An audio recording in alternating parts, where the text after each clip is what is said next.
Dairy ఎందుకు use చేయాలి? Maybe బతుకుని మన తాతకాలం మనకు గుర్తుండదు. బట్ అంబేద్కర్ చచ్చిపోయి ఎన్ని రోజులు అవుతున్నా ఆయన కథలు గుర్తుంటాయి. Che Guevara something anything else. But ఇందులో మ్యాటర్ ఏంటంటే వాళ్ళ కథలు లిఖితపూర్వకంగా రాసి ఉన్నాయి. సో ఇప్పుడు కూడా చదువుకోగలుగుతాం. బట్ మన కథలు లేవు కాబట్టి మనం ఇప్పుడు చదువుకోలేము. సో ఏంటంటే మన మైండ్ మర్చిపోవచ్చు, మనం ఎక్స్పైర్ అయిపోవచ్చు, డెడ్ చచ్చిపోవచ్చు. బట్ ఇది ఉంది చూసావా, అది అంతమవుతుందిగా. సింప్లీ లైక్ థామస్ ఆల్వా ఎడిసను, లేకపోతే ఆల్బర్ట్ ఐన్స్టీను, వీళ్ళంతా వాళ్ళు కనిపెట్టారు చాలామంది, వాళ్ళకి తెలిసినవి.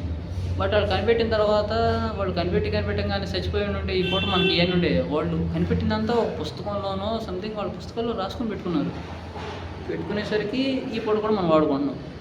ఈ పూట మన ముందు ఎవరు కనిపెట్టిన వస్తువు ఉందన్నా కానీ కేవలం వాళ్ళు రాసుకున్న వాళ్ళ పుస్తకాలు అనమాట. And also geographic books also simply Charles Darwin అనుకుంటా, పక్షుల గురించి, కీటకాల గురించి, జంతు శాస్త్రం మీద సంథింగ్ ఆయన కనుక్కున్నాడు, రాసి పెట్టి వెళ్ళాడు. ఈరోజు మనం వాటిని చూసుకొని ఫాలో అయిపోతున్నాం అన్నమాట.